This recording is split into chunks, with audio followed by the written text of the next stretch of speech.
지금으로부터 수백 년 전, 지도에도 나오지 않는 조선의 어느 깊은 산골, 그곳엔 때 아닌 서리가 내리고 보름달조차 핏빛으로 물들던 기이한 해가 있었습니다. 풍요로워야 할 수확의 계절이었지만 고을에는 곡소리 대신 지독한 침묵만이 가득했습니다. 정체불명의 역병이 마을을 덮쳤기 때문입니다. 그 병은 자비가 없었습니다. 처음엔 작은 반점으로 시작해 이내 발끝부터 온 몸이 검게 타들어가며 살점이 진물과 함께 흘러내리는 끔찍한 병이었습니다. 마을의 의원들은 처방을 포기한 채 달아났고 무당들은 굿판을 벌이다 피를 토하며 쓰러졌습니다. 길거리에는 거적대기에 쌓여 버려진 시신들이 즐비했고 공기 중에는 달콤하면서도 역한 시체 썩는 냄새가 안개처럼 자욱했습니다. 사람들은 서로를 의심하며 문을 걸어 잠갔고 오직 어둠만이 고을의 주인이 되었습니다. 이 절망적인 고을의 끝자락, 다 쓰러져가는 초갓집에는 김씨라 불리는 사내가 살고 있었습니다.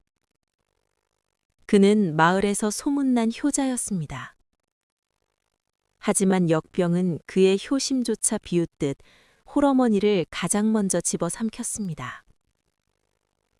이미 어머니의 두 다리는 형체를 알아볼 수 없을 만큼 부패해 있었고 밤마다 방 안에서는 고름을 짜내는 비명과 짐승의 것 같은 신음이 흘러나왔습니다. 사내는 매일같이 험한 산을 뒤져 약초를 캤고 손톱이 빠지도록 땅을 파서 기력을 돋울 뿌리를 찾았습니다.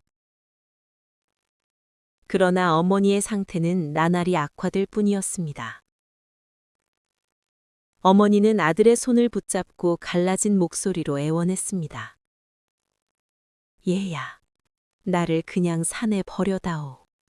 이 고통이 나를 산채로 씹어먹는구나. 그 말을 들을 때마다 사내의 심장은 낫으로 도려내는 듯한 통증을 느꼈습니다. 그러던 어느 칠흑같이 어두운 밤이었습니다. 사내가 마당에 앉아 흐느끼고 있을 때 담장 너머에서 기괴한 발소리가 들려왔습니다. 쓱, 쓱. 낙엽을 끄는 듯한 소리와 함께 웬 노인 하나가 그림자 속에서 나타났습니다.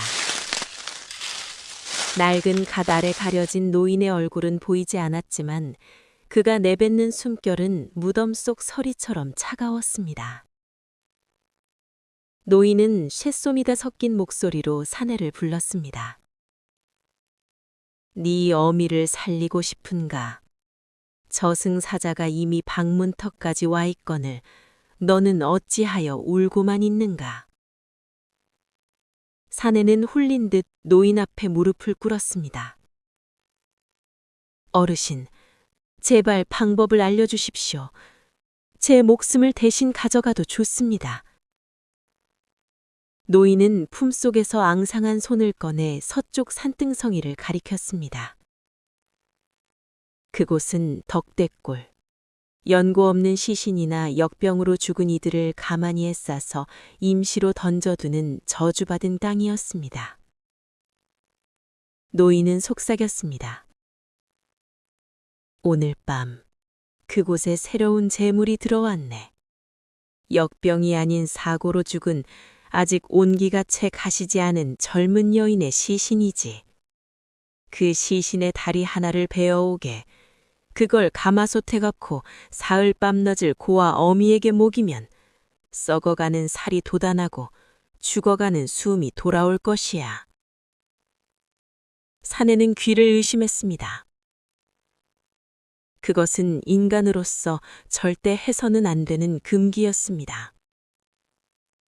하지만 방 안에서 들려오는 어머니의 처절한 신음이 그의 이성을 마비시켰습니다. 사내는 떨리는 손으로 창고에 있던 시퍼런 낫을 꺼냈습니다. 이것은 효심일까요? 아니면 지옥으로 향한 입장권이었을까요? 사내는 보름달이 구름 뒤로 숨어버린 그 시각, 덕대골을 향해 첫 발을 내디뎠습니다. 덕대골로 향하는 산길은 평소보다 유난히 길고 험했습니다. 밤바람은 날카로운 칼날이 되어 사내의 뺨을 스쳤고, 나뭇가지들은 마치 시신들의 손가락처럼 사내의 옷자락을 붙잡았습니다. 산짐승의 울음소리조차 들리지 않는 기괴한 정적 속에서 오직 사내의 거친 숨소리와 바스락거리는 발소리만이 고요를 깨뜨렸습니다. 사내의 머릿속에는 수만 가지 생각이 교차했습니다. 내가 지금 무엇을 하려는 것인가? 만약 들킨다면, 만약 그 여인이 귀신이 되어 나를 쫓아온다면. 하지만 공포보다 강한 것은 집착이었습니다. 어머니를 살려야 한다는 그 맹목적인 마음이 사내를 광기로 몰아넣었습니다. 마침내 도착한 덕대골은 지옥의 풍경 그 자체였습니다. 여기저기 흩어진 거적대기 사이로 시신들의 창백한 손과 발이 빚어나와 있었고, 썩은 물이 고인 땅에서는 기분 나쁜 거품이 일고 있었습니다.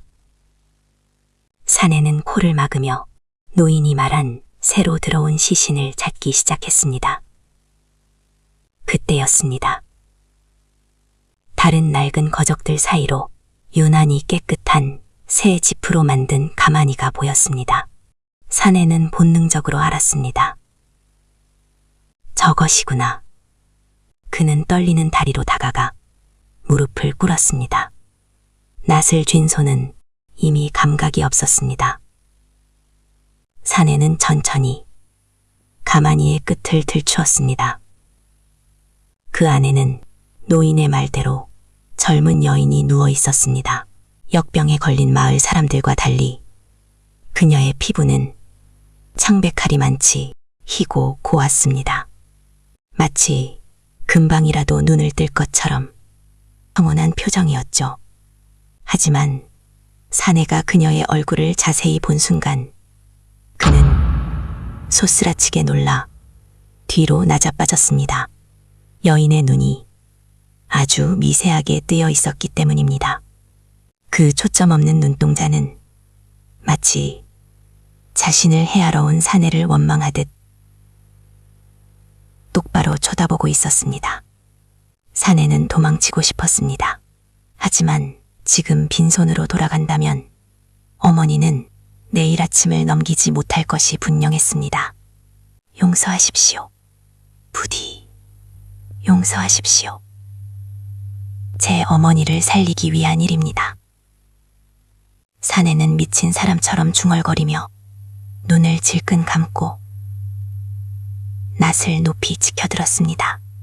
시퍼런 낱날이 여인의 다리를 향해 내리꽂혔습니다. 그 순간 사내는 자신의 귀를 의심했습니다. 분명 죽은 시체였는데 낫이 살을 가르는 순간 여인의 입에서 피 섞인 긴 한숨이 새어나온 것입니다. 그것은 인간의 목소리라기보다 저승의 바닥에서 끓어오르는 원망의 소리였습니다. 사내는 무언가 뜨거운 액체가 튀었습니다. 그것은 피였을까요? 아니면 시신이 내뱉은 독이었을까요? 사내는 멈추지 않았습니다. 이미 이성을 잃은 그는 미친 듯이 낫지를 계속했습니다. 마침내 묵직한 다리 하나가 사내의 손에 들어왔을 때 여인의 몸이 기이하게 한번 꿈틀거렸습니다. 그리고 그 순간 덕대골 전체를 덮고 있던 안개가 일렁이며 사방에서 낮은 속삭임이 들리기 시작했습니다. 내 거, 가져가지 마. 내 다리 내놔. 사내는 비명을 지르며 다리를 품에 안고 달리기 시작했습니다. 뒤를 돌아보면 안 된다는 본능적인 공포가 그를 지배했습니다. 하지만 들렸습니다. 자신의 발소리 외에 박자가 어긋나는 또 하나의 소리가.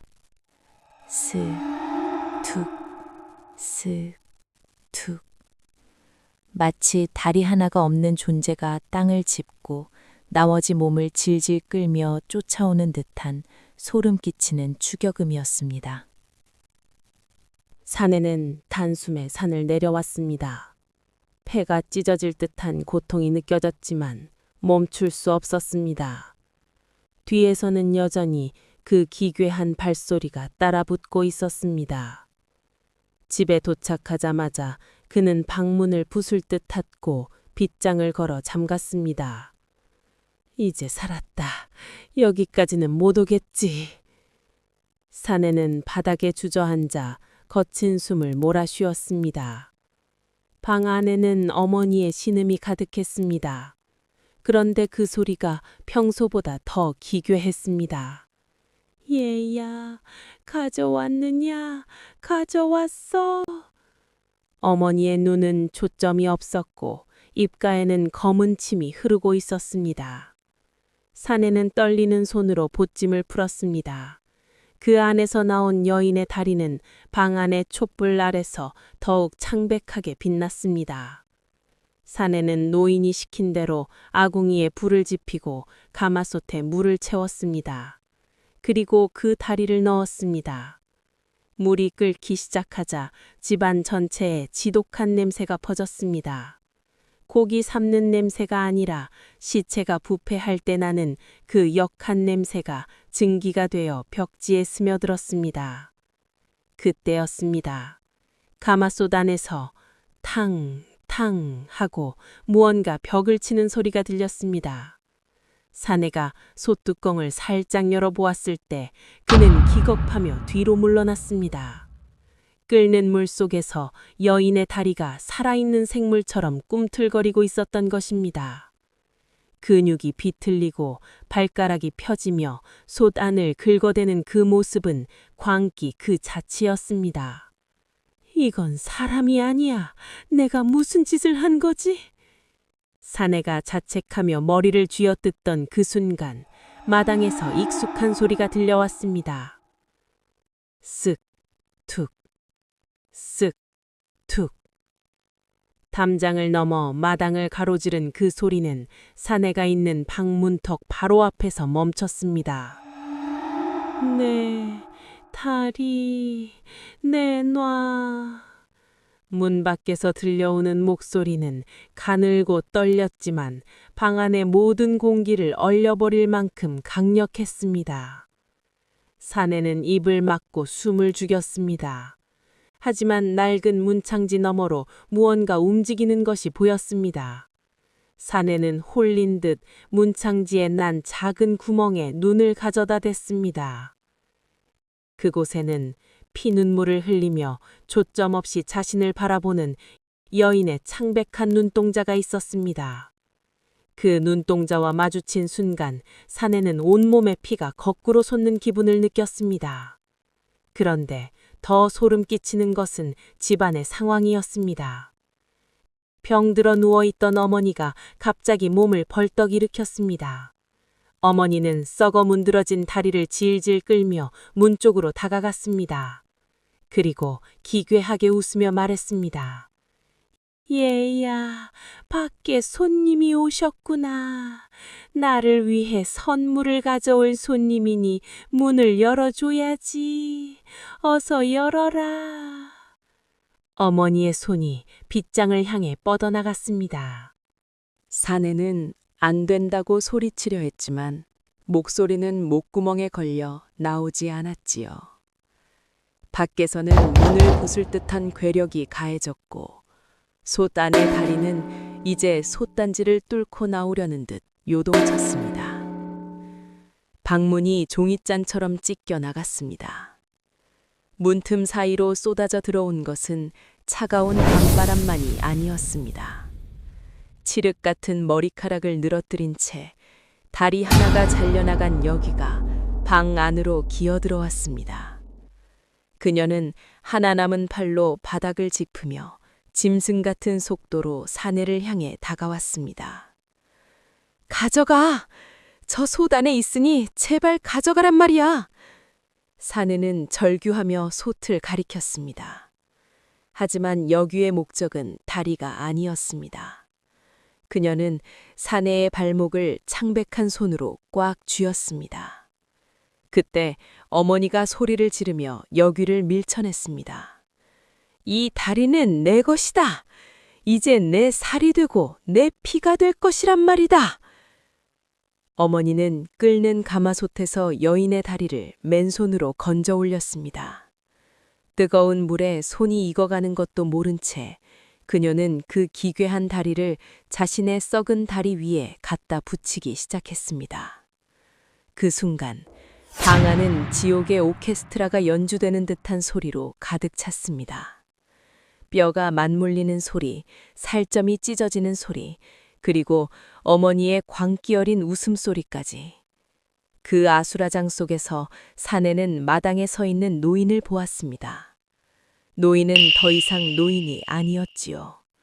그의 그림자는 지붕을 삼킬 듯 커졌고 갓 아래로 드러난 얼굴은 인간의 것이 아니었습니다. 그는 영혼을 탐하는 악귀였습니다. 어리석은 놈. 산 사람을 살리기 위해 죽은 자의 살점을 탐하는 순간 너는 이미 인간의 길을 벗어났다. 너의 효심은 고결한 사랑이 아니라 죽음을 인정하지 않으려는 추악한 욕망이었을 뿐이다.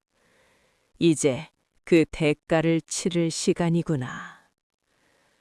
어머니가 붙인 여인의 다리는 순식간에 어머니의 몸을 검게 오염시켰습니다. 어머니는 고통스러워하면서도 멈추지 않고 사내의 다리를 탐내며 달려들었습니다. 얘야, 다리가 하나 더 필요하구나.